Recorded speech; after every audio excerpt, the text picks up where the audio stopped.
కదా. మరి బీజేపీ ఏమైనా తీసుకుందా? అక్కడ ఏమీ పదవి తీసుకోలేదు, అలా పక్కన కూర్చొని ఉన్నారు ఫడ్నవీస్. అంటే చీల్చి రెండు పార్టీలను చీల్చి షిండేకి ముఖ్యమంత్రి పీఠాన్ని అప్పగించారు. సో ఇప్పుడు ప్రజలు ఫుల్ మ్యాండేట్ ఇచ్చేసారు. ఏది అసలైన పార్టీ అజిత్ పవార్ ఎన్సీపీ, షిండే శివసేన అంటే ఇచ్చేసారని చెప్తున్నారు. ఓకే, మనకు అదే కనిపిస్తుంది. కానీ ఇప్పుడు గత ఎన్నికల్లో సింగిల్ లార్జెస్ట్ పార్టీగా మాకే కదా అవకాశాన్ని ఇవ్వాలని అడిగిన మీరు అనుకున్నా చివరికి ఎవరు ముఖ్యమంత్రి అవుతారనేది నిర్ణయించవలసినది అధిష్టానమే. సో ఇక్కడ అదే వస్తుంది. అంటే బీజేపీ తన పందాను గతంలో ఫైట్ చేసిన విధానాన్ని మార్చుకొని మిత్రపక్షాలకు ముఖ్యమంత్రి పీఠాన్ని ఇవ్వడం ద్వారా ఒక రకమైన వ్యూహాన్ని అవలంబిస్తోంది. ఎప్పుడైతే సింగిల్ లార్జెస్ట్ పార్టీగా కాకుండా పూర్తి మెజార్టీని బీజేపీ సాధించుకునేంత వరకు ఈ వ్యూహాన్ని అమలు చేసుకుంటూ వెళుతుంది. అందుకే తన విధానాన్ని కొంత మార్చుకుంటుంది, ఆలోచన. ఇప్పుడు జర్నలిస్ట్ కాదండి, జర్నలిస్టులతో వచ్చిన చిక్కేమిటంటే బాగుంటే ఓహో మీరు బాగున్నారా, మీరు మంచివాళ్ళ అయితే ఇందులో కూడా ఏదో ఉంది లొసుగు కాదా. ఇప్పుడు అలా మాట్లాడతామా వేరు, అబ్బో ఇలా మాట్లాడారా మీరు కాబట్టి మీరు ఓడిపోయారు అంటే రాజకీయ నాయకులు తమ వ్యూహాలను ఎప్పుడు ఎలా తిప్పుతారో తెలియదు కదా. అయ్యా నేను ఒకటే చెప్తున్నాను మీకు, ప్రజలు మెచ్చుకున్నారు, ప్రజలకు నచ్చింది, ప్రజల మహాయుతిని ఎంచుకున్నారు.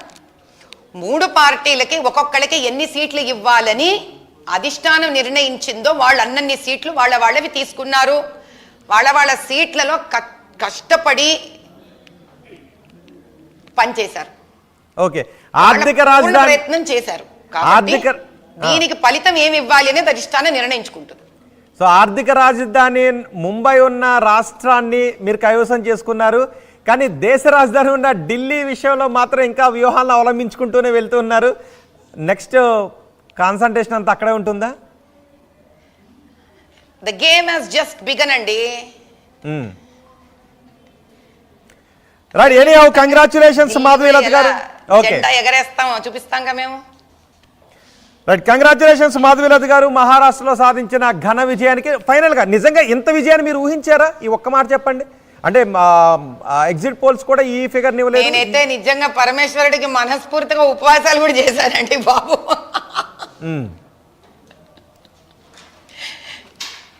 Right, thank you. ఏం చేస్తాను నాయనా, నేను వెళ్ళి సేవ చేశాను అంతే మహారాష్ట్రలో. ఈరోజు మహారాష్ట్ర నిర్భయంగా ఒక విషయాన్ని నిరూపించింది. ఏమిటంటే ఏ రోజైతే ఒక హిందువు నిద్ర లేస్తాడో అతను సింహ స్వప్నమే లేస్తాడు. మహారాష్ట్ర అంటే ఛత్రపతి శివాజీ మహారాజ్ గఢ్. అటువంటి పుణ్యభూమి మీద వీర నారీమణులైన అహిల్యాబాయి హోల్కర్, ఝాన్సీ లక్ష్మీబాయిలు, ఛత్రపతి శివాజీ, సంభాజీ మహారాజు లాంటి వీరులు మాత్రమే జన్మిస్తారు. సావర్కర్ గారు లాంటి అద్భుతమైన దేశ సేవకులే జన్మిస్తారు.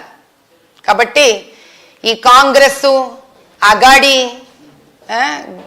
ఏ గాడి కూడా పనిచేది వీళ్ళకి. ఇది అట్లాంటి అగాడి, ఇది అసలు గాడియే కాదు, ఇది అయిపోయింది, ఆ గాడి పని అయిపోయింది అక్కడ. ఈ అగాడి వీళ్ళకు ఎంఐఎం వీళ్ళందరికీ బాగా నానబెట్టి జవాబిచ్చింది మహారాష్ట్ర.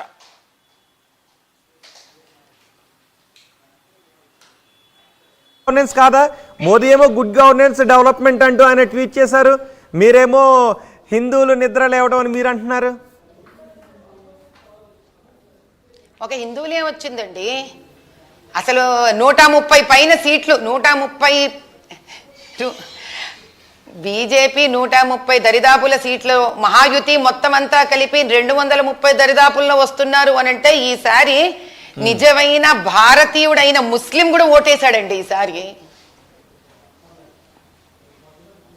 మా ప్రధానమంత్రి గారు మోదీ గారు సబ్కా సాత్ సబ్కా వికాస్ అన్నారు. దాని అర్థం ఏంటి తెలుసా? ఇది మహారాష్ట్ర ఎలక్షన్స్ సబ్కా సాత్ సబ్కా వికాస్. ఒక చర్చ జరుగుతోంది. మన పార్లమెంట్ ఎన్నికల్లో మీరు కేవలం 17 స్థానాలు మాత్రమే సాధించారు, 35% ఓట్ షేర్ని మాత్రమే సాధించారు. అప్పుడు కూటమి 30 స్థానాలను సాధించింది. కానీ ఏంటి 4 నెలల్లోనూ అంత మార్పు ఎందుకు వచ్చింది? అంటే వీళ్ళని ఈ 4 నెలలు తట్టుకోవడమే కష్టమైపోయింది మహారాష్ట్రకు. అట్లాంటిది మహారాష్ట్ర ఇంకొక 5 ఏళ్ళు వీళ్ళకి అప్పచెప్తారండి. అంటే ఆ 30 స్థానాలతోనూ మహారాష్ట్రలో గవర్నెన్స్ వాళ్ళ చేతుల్లో ఉండదుగా. ఇంత బెదిరించేశారు పాపం వీళ్ళు మహారాష్ట్రను. సో ఎవరు లేకపోతే ఆ ఉలేమా బోర్డును